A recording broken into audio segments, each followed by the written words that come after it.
Welcome back to State of Decay 2 and the Assembly. I think this is probably my last episode that I'm going to shoot today, but I've got unfinished business. So I just recruited Guillermo over here at the Flowering Flats Fire Department, but we left a bunch of stuff on the ground, and I'd like to take care of that. Also, I've got a new mission from the drag racers. And if this mission makes them my allies, Malator has pointed out that I might actually get the benefits of having a mechanic without needing to have a mechanic. And that's a really good point. I'd forgotten about that possibility. And so we're going to go and try to complete this final mission. And if we can succeed at that, it's going to set us up really well. So now Guillermo here, he's got a pretty sweet outfit. I like Guillermo's outfit, but he unfortunately looks exactly like our leader, and that is just not going to work. So we need to find him some kind of hat that really makes him look distinctive. We might need to go with something like this. Yep, there we go. That's Guillermo's outfit. Let's have a look. Actually, let's switch to Guillermo, because he's new. We'll give him a little try here. Yeah, so folks were warning me that Guillermo had low stamina. Yeah, so he's got nightmares and he's panicky. He's actually terrible. Oh, man. Okay, well, great. This is awesome. I love Guillermo. We are going to get him... How the heck do you get out of this room? Let's see if we can equip him okay to give him at least a moderate chance at survival.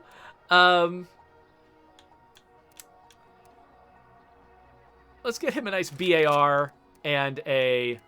What? All these 45s. Okay, here's a 9mm. With a suppressor on it. Let's also put a suppressor on the BAR. Keep this guy safe. This kid is not ready for anything.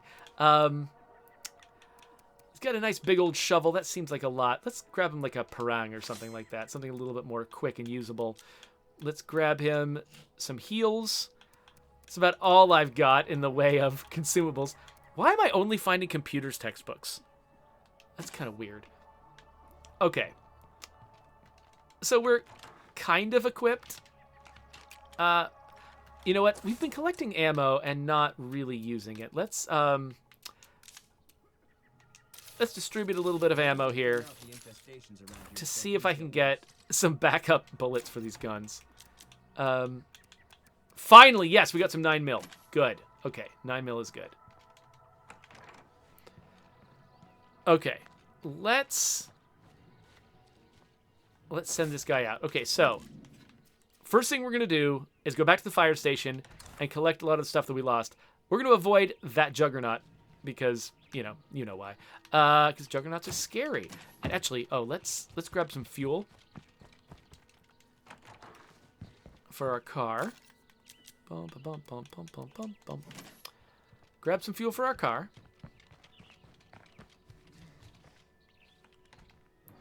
I know there's fuel in the trunk, but having fuel in the trunk is also valuable, so I just figured since I'm at home, I might as well grab some new stuff. Colucian is asking what gun I've got here. Yes, that is the PPQ M2 that I've got as his sidearm.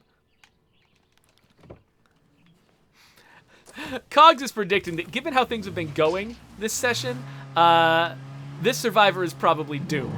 Because I don't know. I mean, honestly, I thought I was doomed several times before. So, who knows? But we'll see how it goes. Oh, of course there's a feral. I mean, why wouldn't there be a feral?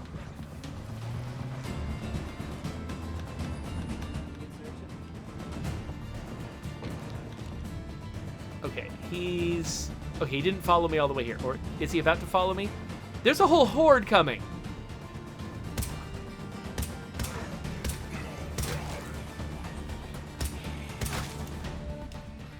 Okay. So presuming that I don't make a bunch of noise searching, which I'm going to try not to do, we should be fine.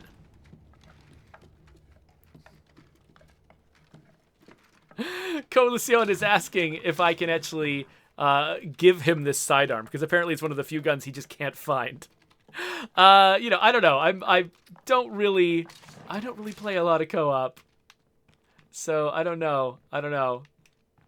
It's kind of it kind of makes me feel special though that I've got such a rare gun. I didn't realize it was as special as it is.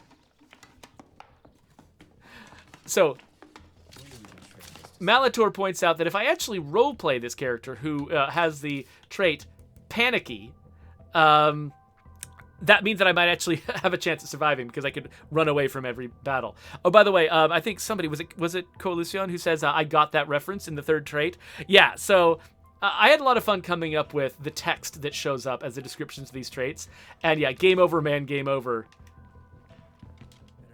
Aliens is one of my favorite movies that I watched as a teenager, so it definitely has stuck with me over time.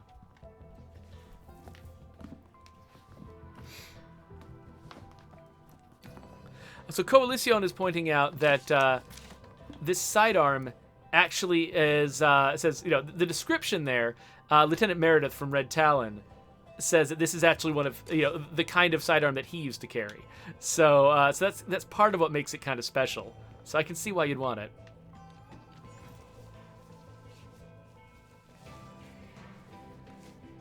Okay, we'll have to see, Coalition. Keep searching in the meantime.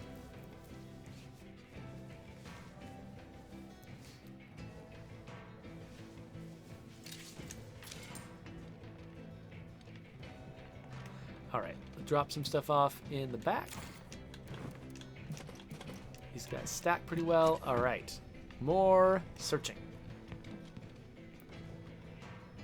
This place is a regular bonanza, so I figured if I was going to come back here to get that rucksack anyway, I might as well pick up a bunch of stuff. So 2 more containers. 1 more container. Where's this final container? Ah, all the way over here. Is it in this room or is it... It looks like it's across the wall. There we are.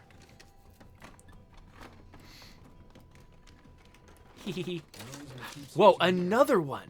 Wow, we are suddenly just loaded up on repair kits. Oh, that makes me really happy. Okay. Good. I'm feeling so much more confident now. Time to go and do the last mission in that arc. I'm sure everything is going to go right and I will not regret this one bit. So it's 1 kilometer away to the west. But we got time. Sheesh. All these freaking ferals.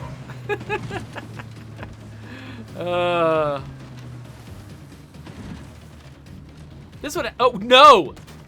Freaking. No, okay. Can I even. At least the ferals aren't on me this time. Oh. Do not even. Okay. No. Nope. Nope. I can hear those ferals trying to come for me, but no, not this time. Not this time. I'm not high centering myself on a rock so a feral can eat my car again. And even if I do, I'm to remember I have a repair kit in this car.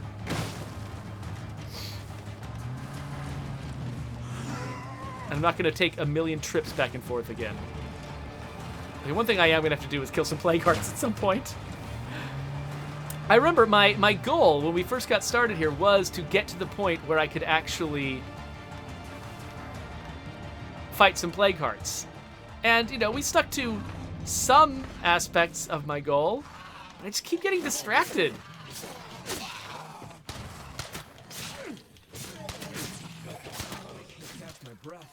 Yeah.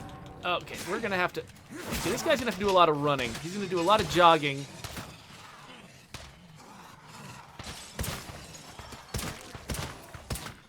To level up his cardio to compensate for his low stamina. I mean, eventually, the amount of stamina you can gain by leveling up is significantly higher from the amount that he's missing from his trait. So eventually, he won't feel that much different from any other character, but it's going to take some training to do it. All right, so let's talk to Myron. Yeah, let's go find Myron's friend.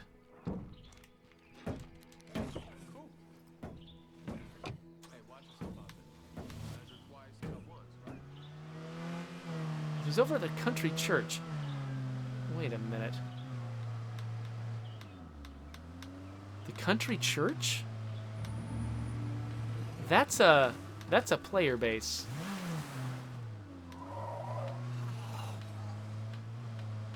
Hmm.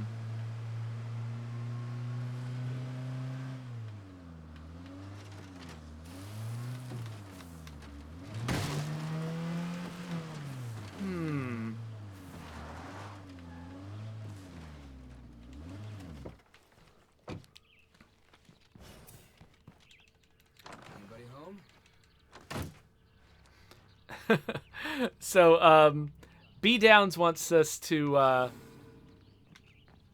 give them a means of spawning a broken trekker at will instead of having to find it in the environment. That's actually kind of like the request somebody was making earlier in an earlier episode about, can we make the bunny outfits and the donkey outfits and stuff? Like, can we make those, unlockable?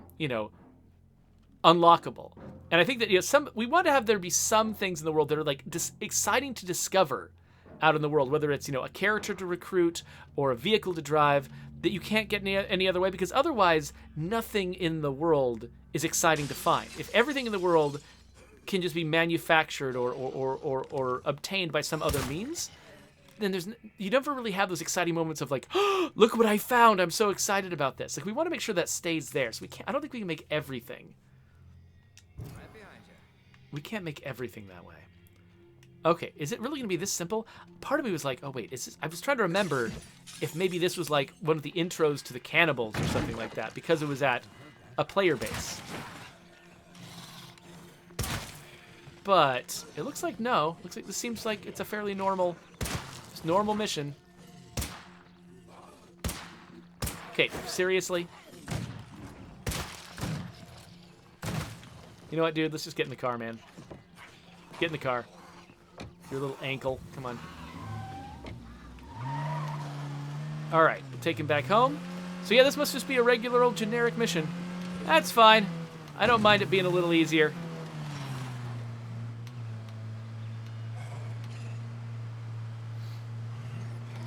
Oh, interesting. So Ranithcord is suggesting that actually if I want the game to be even more that way, with like special things you can discover in the environment, maybe I should take out some of the more advanced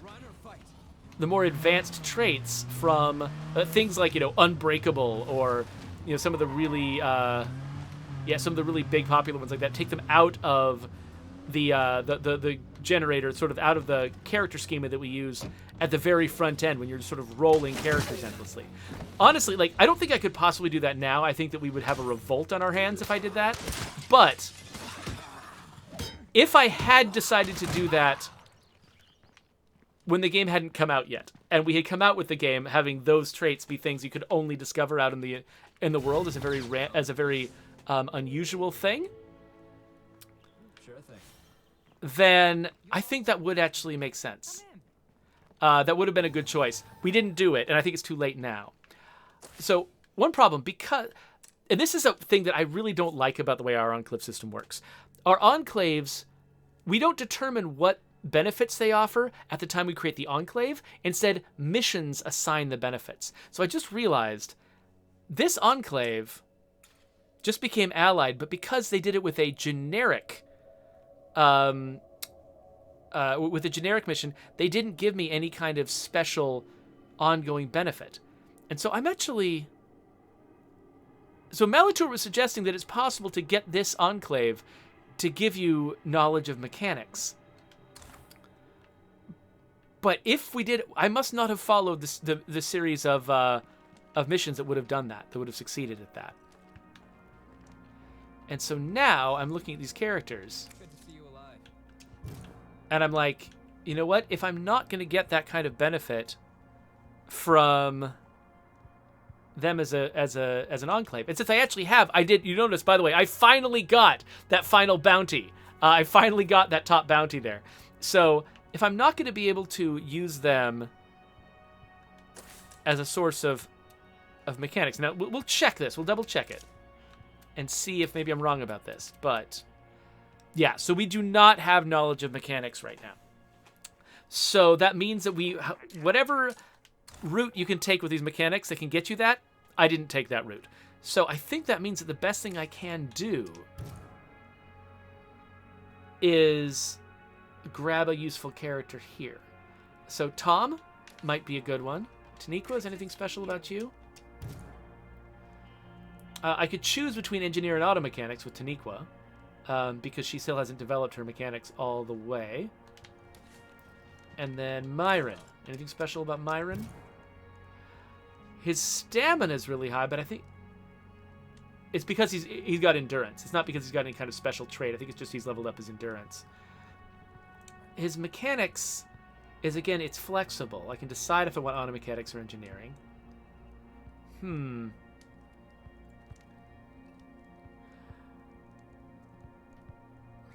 Okay, everyone's telling me to wait. What are we waiting for?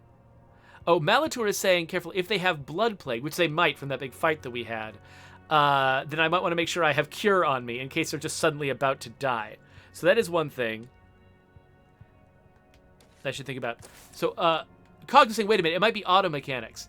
No, I think that, like, for instance, upgrading my workshop takes knowledge of mechanics. If it says X, knowledge of mechanics, then knowledge of mechanics is the thing that you need, and I don't have it. If it was knowledge of auto mechanics that I was missing, then that's what it would say here. Oh, but what you're saying is that maybe they provide me with knowledge of auto mechanics. Okay, wait a minute. I could see that. Maybe they provide me with knowledge of auto mechanics, but they don't provide me with baseline mechanics, which means that, that they still are not going to give me the ability to do what I want to do. So either way, I think Myron might be the guy I want. Later. If I do have to worry about what you're saying, though, that maybe as soon as he joins my community, he's going to die if he has Blood Plague. That's a good point. Let me be abundantly careful. Might as well make a couple of these. Let's go home. Let's grab some cure, just in case. I'm going to follow the advice of my viewers. I'm going to grab some cure just in case. And as soon as we recruit one of these folks, we'll check their infection status. And if they have Blood Plague, we'll immediately cure them. If they don't, whatever, we'll just bring them home. But yeah, I think that is probably good advice. Because so I don't actually know right now, like, how we determine the rate at which a non-player character dies from Blood Plague. Because I know we've got, like, you know, difficulty level determines the rate at which player characters die from Blood Plague. I'm not sure if that applies to non-player characters or not. Like, I genuinely am not sure. Like, it might just be it applies universally to everyone in the world. Or it could just be a player thing, in which case they could have, like, long-term Blood Plague that they're just taking forever to die from, but as soon as they join the player community, they might just instantly become almost dead. So let's bring ourselves... Wait, both of them? No, that's not necessary. I assume. All right, so let's go back out.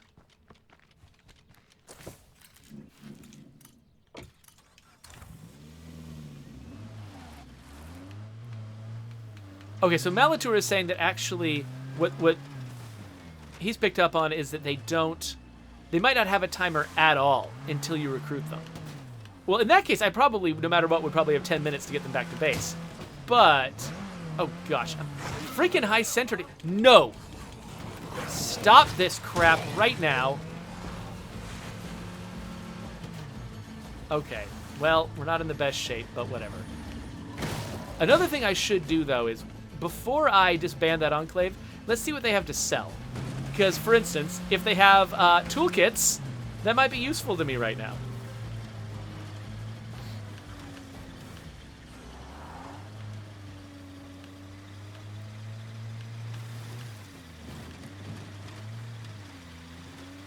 So yeah, we get over here. And then another thing I'd like to do, now that we have kind of upgraded our workshop and stuff, I think it would make sense for me to see what I can do about making my own Molotovs, because killing Screamers with Molotovs, I only got to do 4 more, and then I've got 3 completed bounties, and I love to efficiently go back to Cache Beaumont with 3 bounties to clear all at once.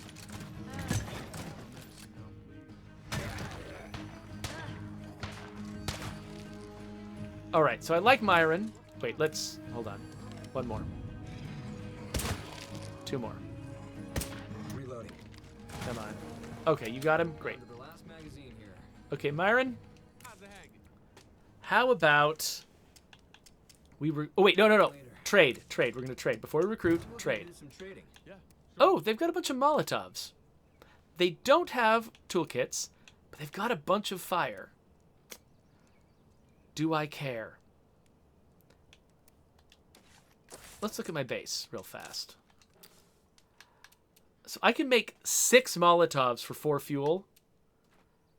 Yeah. You know what? I think I don't care. So let's not buy anything from them. Let's just recruit them. Need your skills. And honestly, Okay, we'll have a better let's chance of aid you. survival with us. Oh, gosh. Here, survivor. Cure yourself. Less than 1 minute to live. You all were absolutely correct.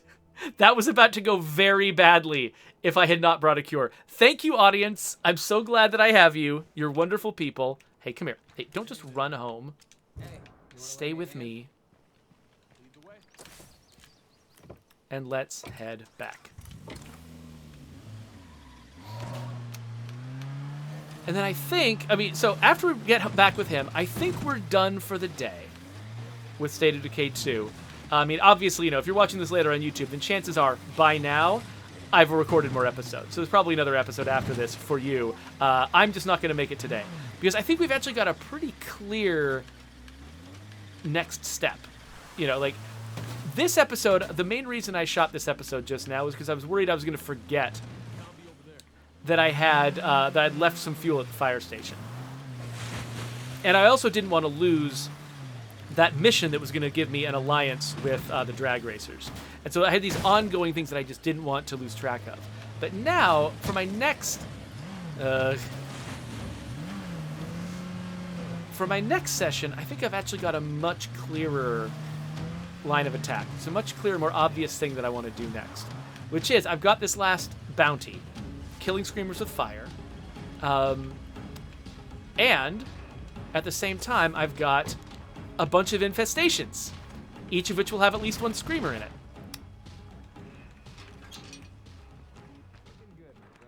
So it feels really clear that what I should do is grab some fire, head down south, and start clearing those things up. So let me set myself up to succeed at that. So let's make a bunch of Molotovs, fuel bombs. I've got tons of chemicals. And actually, I don't have that many parts.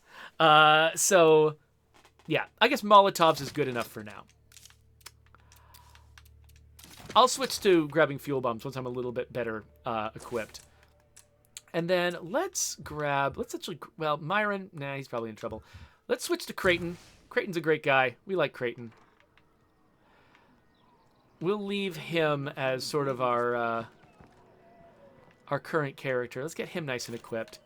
Let's fill his inventory. I'm just thinking, future Jeffrey is going to totally forget what he was going to do. So I'm just going to try to set things up so it's really obvious what my intentions were. And let's put a suppressor on this gun. Yeah, I think we're ready to go. Okay, yeah. So, if I watch back this episode later on to remind myself what I was gonna do. Oh, actually, one more thing I should do before I go, just while I'm thinking of it, is repair that car. Are the repair kits still in the car? Is that where they are right now? They are. Okay, let's grab this one. Send this stuff in. And let's repair the car. But yeah, so Jeffrey of the future, if you are watching this back to decide what to do next episode, here's what you should do. You got Creighton here. He's got 9 Molotovs in his inventory. You only have to kill 4 Screamers.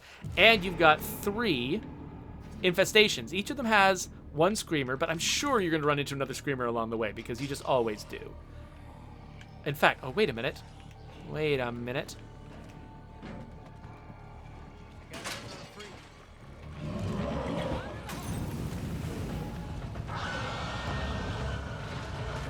Aha! Okay, then everybody else, can you all deal with this Juggernaut together, please?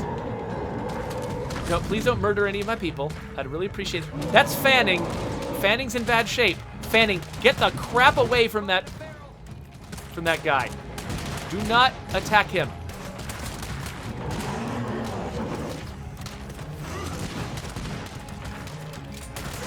Oh, okay, well, Creighton was in great shape and ready to go. I'm too close quarters to deal with a freaking feral. What, another one? Why? And a bloater? What is going on? This isn't a siege. We just happen to have a bunch of zombies nearby. What was that nonsense? That was ridiculous.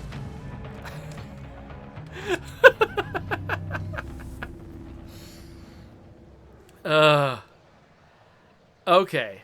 Hold on a second. Okay, I think let's be done. I'm gonna pause this game. Back away slowly. Weird things are happening here. Okay, so yeah, Random Court said it was just a big horde going by, which, yeah, that makes sense. We do have hordes in the Nightmare Zone that carry all of those freaks with them. So yeah, that does make sense. Coalition is desperately trying to get my attention right now. I'm not sure. Oh yeah, so Coalition says that fuel bombs are better for infestations. They've got higher range and duration. Oh, I agree. I think they are better. I'm just feeling really stingy right now because I don't have a lot of resources. So that's what I was worried about. So Coalition wants me to read the highlighted thing. Okay, so Coalition has got an idea for basically wants there to be traits that you can earn over time with a character by doing things like killing 1,000 zombies. Basically, like, as you spend time with a character doing really elaborate long-term things, you could get traits added to the character that make them more powerful. That is a cool idea. I like that. I don't know. I mean, I imagine one downside that would have is unless we made a lot of those traits. Well, even if we made a lot of them, it would start to homogenize the characters a little bit. Like, over time, every character would eventually get those kinds of traits. And if it's just a short list of the same traits, eventually you'd end up with a bunch of characters who all have, like, they've got their starter traits, but they've also got these other traits that are just the same across all of your characters. And that could be a little bit annoying. But I get what you're going for. I think having some, like, longer term character development where it's not just like, well, I've maxed out this character, so they just are themselves forever and nothing about them will ever change unless they die. That does have its limits. So as we're thinking about, ways to, in this franchise in the future, different ways for character systems to work, having a longer term, like sort of a deeper future for a character where they can achieve more over time than State of Decay 2 characters currently can, that does make a lot of sense. That is something we should think about. I don't know if it would fit into State of Decay 2 right now without, like I said, homogenizing the characters and other stuff. But I think that is a good suggestion, so I appreciate it. Cog says, idea confirmed. Adding that to update 30? No. We already know what we're putting in update 30, and it's not that. So I'm sure you'll have more information about update 30 sometime in the future, just not right this second. Okay, so I think we're done with State of Decay 2 for today. Of course, I'm going to make more episodes next week, so if you're watching this later on YouTube, there's a decent chance that there is another episode waiting for you right there. Unless you're watching it, unless you're one of the folks who watches it the moment I even release it as an unlisted video, in which case you're probably going to see my Daybreak solo run right there. That's what I usually stick in as a placeholder.